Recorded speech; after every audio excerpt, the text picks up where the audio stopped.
Si Yudhishthira, kasama ang kanyang aso, sa pagpunta sa espiritual na mundo. Sa Mahabharat, inilarawan ni Vyasa at Krishna si Yudhishthira bilang isang matangkad at malakas na hari na mapagkumbaba tulad ng sinumang ibang mamamayan.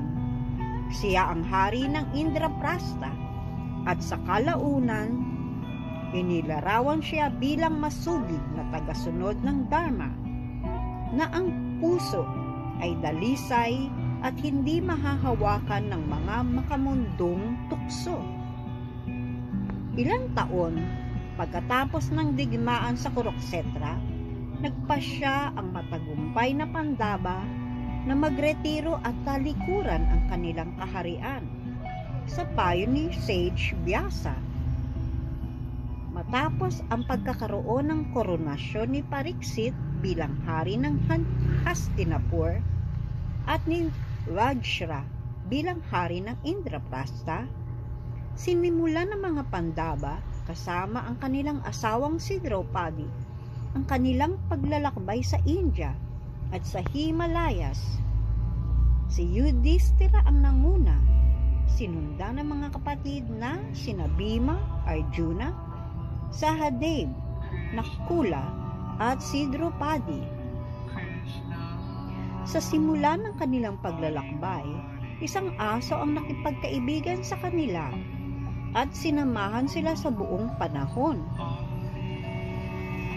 Sa panahon ng kanilang paglalakbay, unti-unti, isa-isa silang nahulog sa kanilang kamatayan.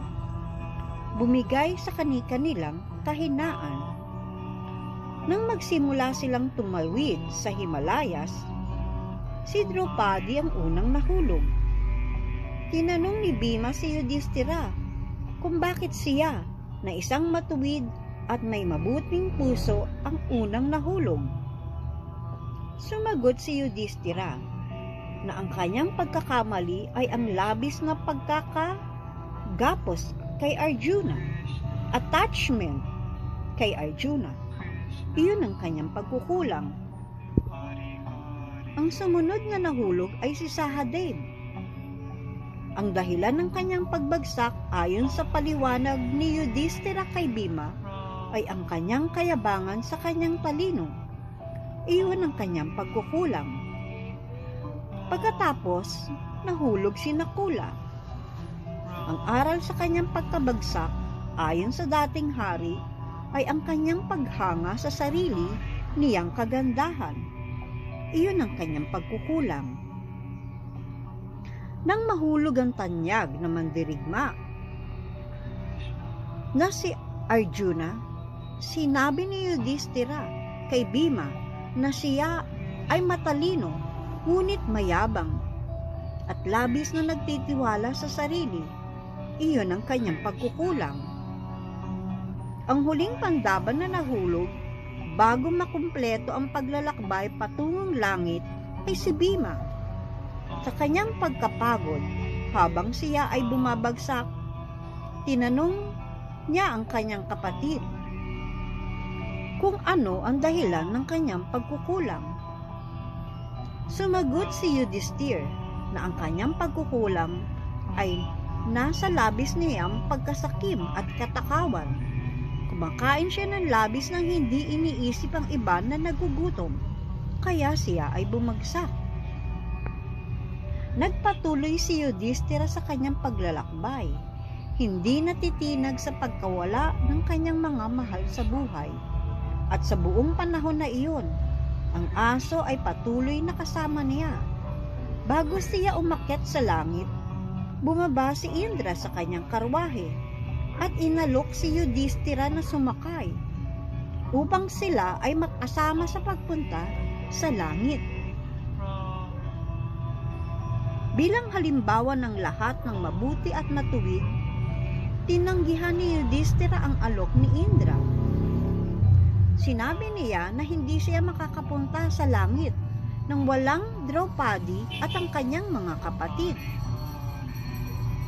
Sa sinabi ni Yudhishthira, sinagot siya ni Indra na sila ay umakyat na sa langit matapos ang kanilang pagbagsak. Humiling si Yudhishthira kay Indra na payagan ng aso na sumama sa kanila. Matigas na sinabi ni Indra sa kanya na ang mga aso ay hindi maaring sumakay sa kanyang karwahe. Ngunit tanging si Yudhishthira lamang ang makakapasok. Ngunit paano maipapalayas ng tao ng Dharma ang nilalang na nanatili sa kanya sa buong paglalakbay? Para sa dating hari, ang aso ay naging kaibigan na hindi umalis sa kanyang tabi sa hirap at ginhawa ng kanilang paglalakbay. Ang kanyang puso ay hindi pumayag na ipagkanulo ang kanyang kaibigan dahil iyon ay magiging kasalanan. Ngunit patuloy na pinilit ni Indra si Yudhishthira sa pamamagitan ng paglito sa kanyang mga paniniwala. Tinawag niya ito na ipagpaliban muna ang Dharma at isakripisyo ang kanyang tunay na kaligayahan. Hiniling niya na bigyan ni Yudhishthira na bigyang halaga ang sariling kaligayahan at talikuran ng aso. Sinabi ni Yudhishthira na ang kanyang kaligayahan ay nakasalalay sa hindi pag-iwan sa aso hanggat siya ay humihinga. Si Yudhishthira ay nagpakatotoo lamang sa kanyang sarili hanggang sa kanyang huling sandali. Ngunit hindi niya alam na siya ay bumubuo ng isa sa mga pinakamarangal na kwento ng moralidad sa epiko. Isa pang bagay na hindi niya alam ay ang lahat ng ito ay isang laro ng kapangyarihan. Ang aso na kanyang ipinakita ang walang katapusang katapatan ay walang iba kundi ang demigod na si Dharma mismo. Nahabag at na-inspire ang demigod sa walang kapantay na kabaitan at katapatan ni Yudhishthira na kasing lakas ng lupa sa langit. Muli siyang nagpakita bilang demigod at pinuri ang hari para sa kanyang mga kabutihan. Ito ay isang pagsubok ng Dharma at muling napatunayan ni Yudhishthira ang kanyang katwiran sa hindi pag-iwan sa mga taong nananatila sa kanya sa buong paglalakbay. Ngayon, ang pintuan ng langit ay tinatanggap ang matuwid sa karwahe ni Indra. Sinasabi na tayo ay pinoproteksyonan ni Krishna at hindi niya tayo iiwanan. Tayo ay mga aso at siya ang master natin.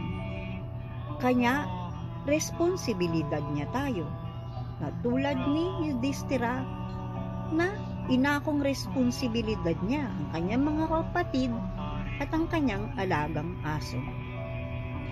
Haribol!